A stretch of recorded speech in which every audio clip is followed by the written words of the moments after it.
तिरंगे के रुतबे से बड़ा कोई रुतबा नहीं होता, तिरंगे के धर्म से बड़ा कोई धर्म नहीं होता।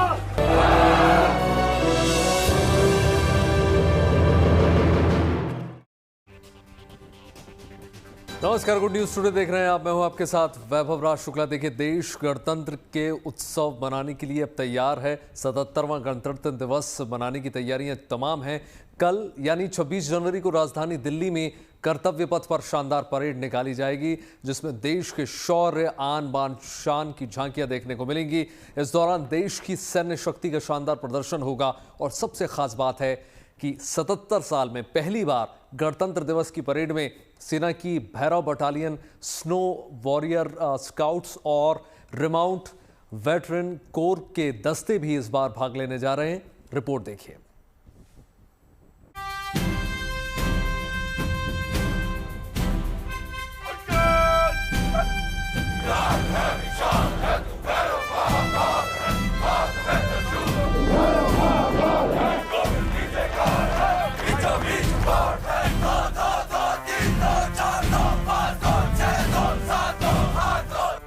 जब रणफेरी बजती है तो सिर्फ परेड शुरू नहीं होती, देश का स्वाभिमान कदम ताल करता है।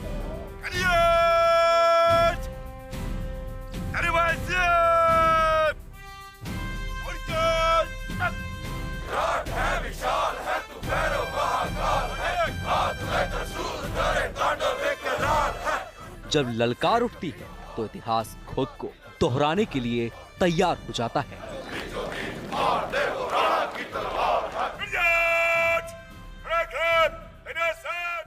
और रणबांकुरे धावा बोलते हैं तो दुश्मन की नींद उड़ जाती है।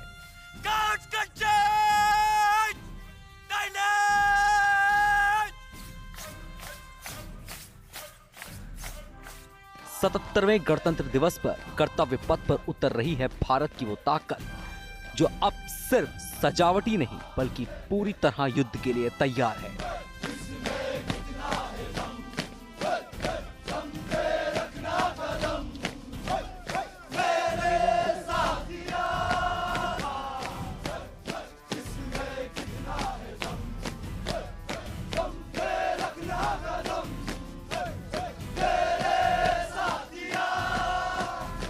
और इस बदले हुए भारत की इस बदली हुई सेना की पहली झलक दिखती है भैरव बटालियन में।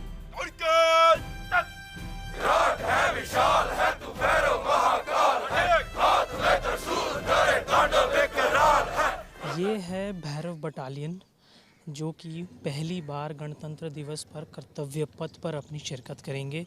इस वक्त ये महज 15 बटालियन है अभी भारतीय सेना में और जुलाई 2025 में इन्हें इंडक्ट किया गया था।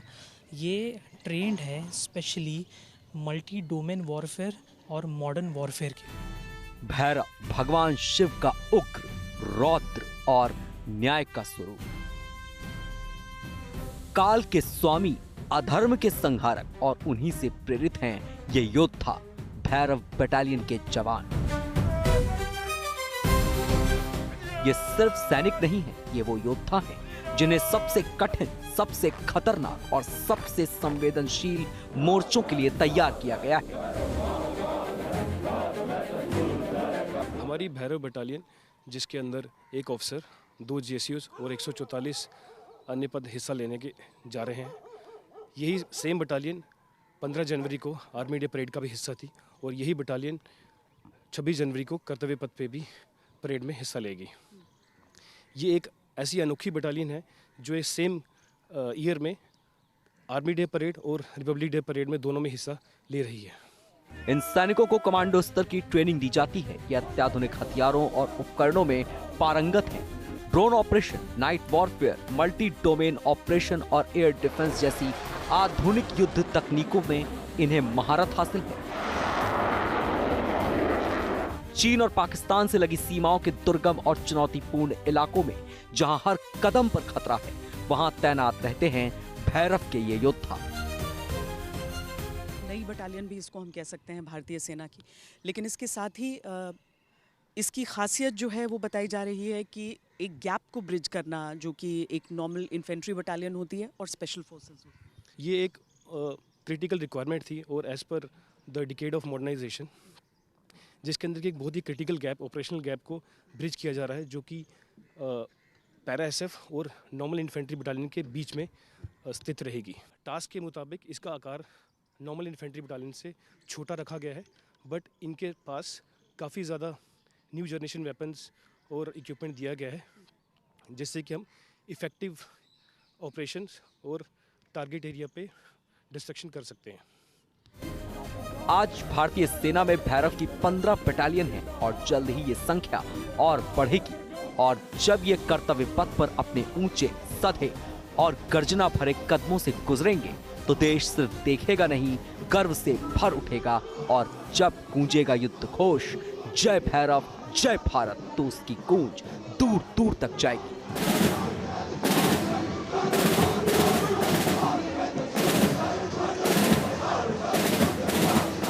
लेकिन ये परेड सिर्फ हथियारों की ताकत नहीं दिखाती, ये दिखाती है भारत की आत्मा। ये वो योद्धा हैं जो पहाड़ों से दोस्ती रखते हैं, बर्फ जिनका मैदान है और ऊंचाइयां जिनका घर। ये हैं स्काउट्स।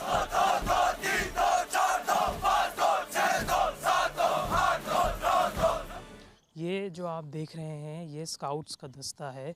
इस बार के 77वें गणतंत्र दिवस पर पहली बार प्रस्तुत होगा। ये इस बार अलग इसीलिए है कि ये कोई एक स्काउट्स का दस्ता नहीं है जैसे लद्दाख स्काउट्स या Sikkim scouts.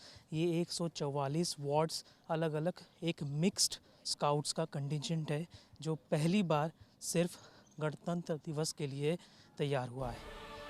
Ladakh scouts, Arunachal scouts, Sikkim, Garhwal, Kumaon scouts, ये वो विशेष दस्ते हैं जो हाई ऑल्टीट्यूड वॉरफेयर के माहिर हैं, जिन्हें स्नो वॉरियर्स कहा जाता है। पहली बार ऐसा हो रहा है कि अलग अलग राज्यों और अलग अलग इलाकों से आने वाले ये स्काउट्स एक ही संयुक्त मार्चिंग कंटिजेंट में कर्तव्य पथ पर कदम ताल करते नजर आएंगे। स्काउट्स को एक साथ पहली बार हम देखने वाले हैं। कौन कौन इसके सदस्य हैं जो हमें 26 जनवरी की परेड पे कर्तव्य पथ पे एक साथ दिखेंगे? ये मिक्स स्काउट्स कंटिजेंट है। इसमें ट्रूप्स जो हैं वो Arunachal scouts, Ladakh scouts, Dogra scouts, Kumaon scouts, Garhwal scouts and Sikkim scouts के हैं। की बात है कि ये पहली बार हिस्ट्री में डेब्यू करने जा रहे हैं मिक्स स्काउट्स कंटिजेंट ऑन कर्तव्य पथ। तो ये बहुत गर्व की बात है कि सारी बटालियंस एक साथ मिलजुल के मार्च करने वाली हैं कर्तव्य पथ पे 26 जनवरी वाले दिन। ये सिर्फ एक मार्च नहीं होगा, ये होगा विविधता में एकता का चलता फिरता प्रतीक। अलग अलग वेशभूषा, अलग अलग परंपराएं, लेकिन कदम एक, ताल एक, लक्ष्य एक, भारत की रक्षा।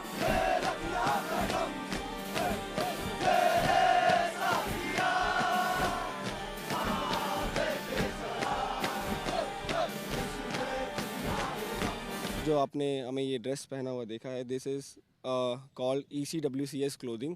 इसको 3 लेयर सूट भी बोलते हैं। सबसे फर्स्ट लेयर इसमें जो होता है वो है black, second layer all green, third layer all white with RI boots. जो ये स्पेशल किट है ये सब ज़ीरो टेम्परेचर एरियाज़ में काफ़ी हमें मदद करता है। ये बोलते नहीं लेकिन समझते सब कुछ हैं। ये दिखते मासूम हैं लेकिन जंग में दुश्मन के लिए काल बन जाते हैं। ये हैं रिमाउंट वेटनरी कोर यानी RVC। ये मेरे पीछे जो आप देख रहे हैं ये RVC यानी रिमाउंट वेटनरी कोर के साथ जो भारतीय सेना द्वारा जो जानवरों का इस्तेमाल होता है राशन या चीज़ों को यहाँ से वहाँ पहुँचाने के लिए, सिर्फ समतल जगहों में भी नहीं बल्कि दूर दराज के इलाके जो हाई ऑल्टीट्यूड एरियाज़ हैं, तो ये जो RVC कोर के जो लोग हैं ये इनका ध्यान रखते हैं, इनकी ब्रीडिंग, इनकी ट्रेनिंग और तमाम वो चीज़ें इनके हेल्थ से लेके सारी चीज़ों को लेके बहुत इम्पोर्टेंट तरीके से इस चीज़ का ध्यान रखते हैं। पहली बार गणतंत्र दिवस पर कर्तव्य पथ पर आपको दिखेगा। गणतंत्र दिवस के इतिहास में पहली बार कर्तव्य पथ पर एक साथ कदम ताल करेंगे आर्मी डॉग्स, बैक्ट्रियन ऊंट और ड्रोन के दुश्मन बाज। ये बेजुबान है लेकिन बेहद बुद्धिमान है।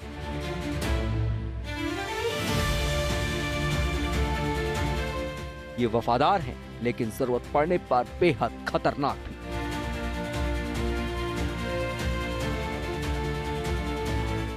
कभी ये सैनिकों की जान बचाते हैं, कभी दुश्मन को ढूंढ निकालते हैं और कभी मिशन को कामयाब बनाते हैं। भारतीय सेना सिर्फ विदेशी नस्लों पर नहीं बल्कि अब मुधोल हाउंड, चिप्पीपाराई, राजा पलायम, कोअम्बई और रामपुर हाउंड जैसी भारतीय नस्लों पर भी भरोसा कर रही है। ये सभी स्पेशल गियर पहनकर स्पेशल फोर्सेस के साथ ऑपरेशंस में जाते हैं। हमारे साथ कैप्टन हर्षिता इस समय है, जो कि पहली लेडी ऑफिसर हैं आरवीसी में, और वो अपनी पूरी कंटिंजेंट के साथ इस समय यहाँ पर मौजूद है। मुझे लगता है सबसे ज़्यादा इंटरेस्ट इन्हीं साइलेंट वॉरियर्स को लेकर होने वाला है इस बार। क्या है इस कंटिंजेंट में खास? तो इस बार में कर्तव्य पथ पे आप देखेंगे कि आरबीसी का कंटिंजेंट है जिसके काफ़ी कंपोनेंट्स हैं। उसमें से जो लीड कर रहे हैं हमारी मार्च को, उसमें 2 बैक्ट्रियन कैमल्स हैं, followed by 4 Zanskari ponies, and then we have army dogs. Army dogs में there are 2 types of dogs that we have this time kept. One is the indigenous breed and दूसरा conventional dog breeds हैं। जो indigenous breeds हैं उसमें 5 प्रकार के indigenous breeds को लाया गया है: Mudhol hound, Rampur hound, Rajapalayam, Chippiparai and Kombai. And जो इंडिजिनस ब्रीड है, इनके अलावा जो कन्वेंशनल ब्रीड है उसमें 3 है: Belgian shepherd, German shepherd and Labrador. इसके अलावा आप देख सकते हैं जो 4 रैप्टर्स हैं वो भी first time Republic Day parade में मार्च करेंगे, and these raptors are also a unique component है इस पूरे कंटिंजेंट का। जितना एक अनुशासन एक नॉर्मल एक इंसान को, एक सैनिक को चाहिए होता है, उतने ही उसके साथ, लेकिन उतने ही प्यार के साथ भी आप लोग इन्हें ट्रेन करते हैं। Absolutely, that's absolutely right. जो ट्रेनिंग होता है एनिमल्स का, उसमें a lot of neuroscience is involved, and उस साइंस को समझ के अपने तरीकों को बेस्ड ऑन एक्सपीरियंस हम मॉडिफाई करते हैं, अमेंडमेंट्स ऐड करते हैं, and then these animals are trend.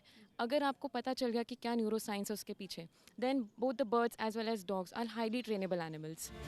कर्तव्य पथ पर ये बाज भी अपने ट्रेनर की बाह पर सवार होकर परेड का हिस्सा बनेंगे तो हर आंख ठहर जाएगी।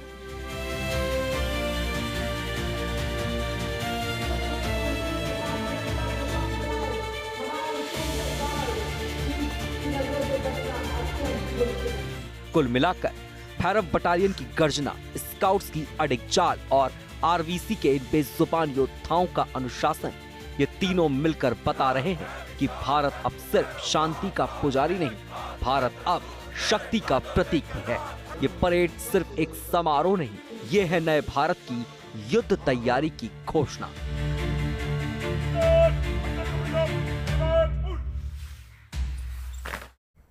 गणतंत्र दिवस के बाद अब बात कर लेते हैं मौसम के मिजाज की।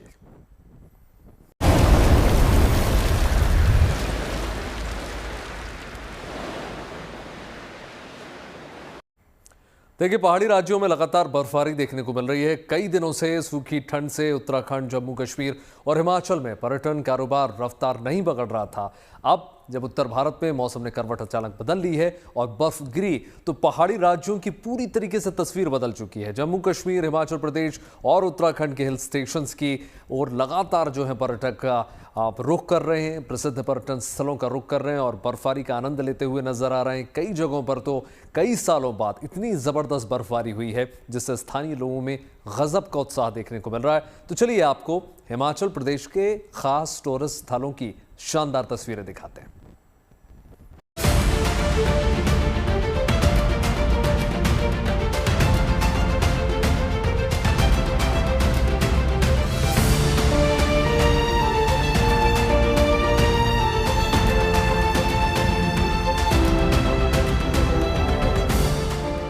मौसम ने करवट ली तो पहाड़ों की रंगत ही बदल गई।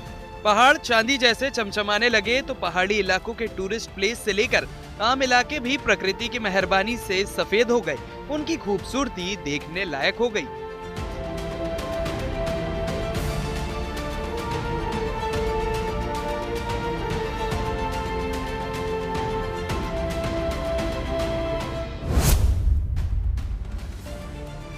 हिमाचल प्रदेश के शिमला से लेकर मैक्लोइडगंज हर जगह सैलानियों से गुलजार हो गए और जो सैलानी बर्फ की चाहत में हिमाचल पहुंचे थे उनकी तो बल्ले बल्ले हो गई। हम इस वक्त रिज पे मौजूद हैं जो कि हिस्टोरिकल है और आप देख सकते हैं कि जहां जहां तक आपकी नजर जाती है पूरा स्नो पीक्ड है, स्नो से पूरा एरिया भरा हुआ है और टूरिस्ट की आप तादाद देख सकते हैं। हम कल रात को यहाँ पे पहुंचे, चाहे गुड़गांव हो, हरियाणा की रीजन्स हो, पंजाब हो, दिल्ली हो, अलग अलग जगह से, राजस्थान से भी लोग यहाँ पहुंचे हैं और आप देख सकते हैं ये हिस्टोरिकल चर्च है यहाँ पे जो एंशिएंट है काफी, और दूर दूर तक ये नज़ारा लोग, क्योंकि लॉन्ग वीकेंड भी आ गया है तो लोग बड़ी गिनती में यहाँ पर पहुंचे हैं क्योंकि इस मौसम का इंतजार लोग कर रहे थे। हमने देखा क्रिसमस पे लोग पहुंचे, बर्फ नहीं पड़ी, न्यू ईयर पे आए, बर्फ नहीं पड़ी, लेकिन अब आप देख सकते हैं कि बर्फबारी यहाँ पर कितनी ज्यादा है। बर्फ के आगोश में पूरा शहर है। भले ही स्नोफॉल कल हुई थी, लेकिन इतनी बर्फ गिर गई है कि शिमला का मॉल रोड हो या पुराना चर्च, हर जगह बर्फ की चादर बिछी है और सैलानी इस मौके को गंवाना नहीं चाहते। हम ऐसे एंजॉय कर रहे हैं। तो आपको उम्मीद है कि स्नोफॉल होगी? यस ऑफ कोर्स, हमें यकीन है जब तक हमें हो जाएगी स्नोफॉल। जाकू टेंट शायद हो सकती है, हम वहाँ जाएंगे और वहाँ पे बिना स्नोफॉल के हम बहुत एंजॉय कर रहे हैं, बहुत अच्छा लग रहा है हमें। वैसे भी बहुत सारा एंजॉय हो रहा है। Very good, very enjoying, very all thing is enjoy. जैसे ही लोगों को खबर लगी कि शिमला में बर्फ गिर रही है, आनन फानन में आसपास के इलाके से लोग शिमला पहुंचने लगे हैं, जिससे जाम जैसे हालात बन गए हैं। जाखू मंदिर के पास तो बर्फबारी इतनी हुई, सब कुछ सफेद हो गया है। बर्फबारी के बाद शिमला की एरियल तस्वीरें देखिए, आपको कुदरत की मेहरबानी का एहसास होगा। सबसे ज्यादा भाग्यशाली वो लोग हैं जो कालका शिमला टॉय ट्रेन से शिमला पहुंच रहे हैं। उनकी तो मानो मुराद ही पूरी हो रही है। ट्रैक पर बर्फ, पहाड़ों पर बर्फ, पेड़ों पर बर्फ, कुल मिलाकर सैलानियों की तो चांदी हो गई है। मैं पहली बार बर्फ के ऊपर से जा रहा हूँ, तो एक्सपीरियंस तो मेरे पास है नहीं। अब हाँ, ये सोच के आए थे कि हमको बर्फबारी देखना है, तो वो मेरी मुराद पूरी हो गई और मैं बहुत खुश हूँ। आप टॉय ट्रेन पे जा रहे हैं, हाँ। स्नो ट्रैक पे जा रहे हैं, किस तरह से आपको लग रहा है कि आप एक अलग सा हाँ, अलग सा अनुभव होगा। ये लोगों को शेयर करेंगे कि भाई आप शिमला जाओ और बढ़िया टॉय ट्रेन से जाओ, बर्फबारी देखो, जो अपने भारत की जो प्रकृति है, जो उसका असली आनंद है, वो शिमला में मिलेगा। टॉय ट्रेन से सफर कर रहे यात्रियों का सब्र बर्फ देखकर टूट रहा था। जहां भी ट्रेन रुकती थी, वो ट्रेन से उतरकर बर्फ के साथ मस्ती कर रहे थे और सुंदर नजारे का दीदार कर रहे थे। हिमाचल का बिलासपुर जिला भी बर्फबारी से अछूता नहीं है। यहाँ पर करीब 3 साल के बाद बर्फबारी हो रही है, जिससे पहाड़ों की खूबसूरती बढ़ गई है और इस पहली बर्फबारी से पर्यटकों के साथ साथ बिलासपुर वासियों में भी खासा उत्साह देखने को मिल रहा है। लंबे समय से बर्फबारी का इंतजार कर रहे लोगों के लिए ये किसी सौगात से कम नहीं रही। बर्फ से ढकी पहाड़ियों का नजारा पर्यटकों को भी आकर्षित कर रहा है। बहुत टाइम बाद यहाँ पे स्नोफॉल हो रहा है। भाद्रपुर जो बिलासपुर की एक हाइट पे चोटी है और आई थिंक कि भी यहाँ कोई 3 साल बाद ऐसी बर्फबारी हो रही है जो हैवी स्नोफॉल है यहाँ की, और बहुत ही आनंदित महसूस कर रहे हैं हम और बहुत मजा आ रहा है इस टाइम। अब धर्मशाला की तस्वीर देखिए और सैलानियों की खुशी भी। मौसम बदला तो यहाँ के निवासियों के चेहरे तो खिल ही गए। सैलानियों की तो जैसे लॉटरी लग गई। तभी तो बर्फ की फुहारों के बीच वो एंजॉय करने लगे।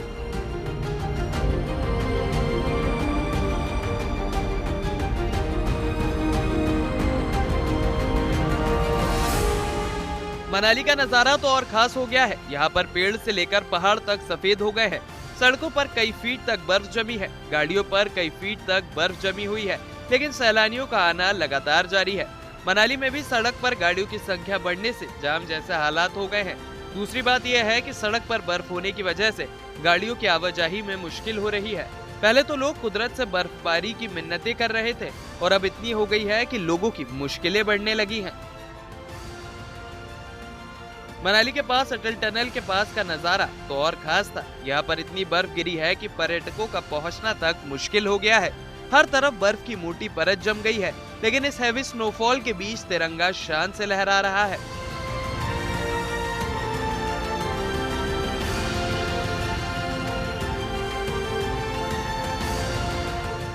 आसमान से हो रही बर्फबारी के बीच देवास्था का यह नजारा पराशर ऋषि की तपोस्थिति का है। देव पराशर ऋषि में विशेष पूजा अनुष्ठान के लिए श्रद्धालु यहाँ पहुँचे थे, तभी बर्फबारी शुरू हो गई। लेकिन बर्फबारी और ठंड के बीच विशेष पूजा अनुष्ठान देव परंपरा अनुसार निभाई गई। देवी देवताओं के प्रति हिमाचल वासियों की अगाढ़ व अटूट आस्था ही इसे देवभूमि बनाती है। विधि विधान से पूजा पाठ के बाद देवता अपने भक्तों के साथ बर्फबारी के बीच ही वापस लौट गए।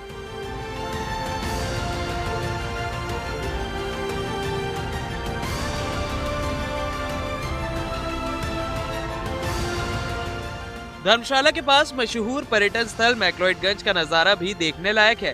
यहाँ पर बर्फबारी के बाद सैलानियों का आना शुरू हो गया है। यहाँ पर पहाड़ों पर जमकर बर्फ गिरी है, जिससे पहाड़ों की सुंदरता सभी को आकर्षित कर रही है। हालांकि मैक्लोडगंज में हल्की बर्फबारी हुई, जिससे मौसम सुहावना हो गया है। शिमला से असीम बस्सी, बिलासपुर से मुकेश कुमार गौतम, धर्मशाला से पूजा शर्मा, मनाली से मनविंदर अरोड़ा, मंडी से धर्मवीर के साथ bureau report, good news today.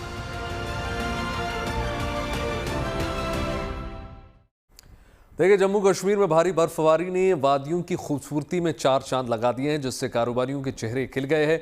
क्योंकि काफ़ी दिनों से पहाड़ी इलाकों में सूखी सर्दी पड़ रही थी, जिससे ठंड तो थी लेकिन बर्फ नहीं के बराबर थी। ऐसे में बर्फबारी होने से सैलानियों के साथ किसान और व्यापारी भी खुश हैं। हालांकि प्रशासन अलर्ट मोड में है और लगातार रास्तों को साफ कर रहा है।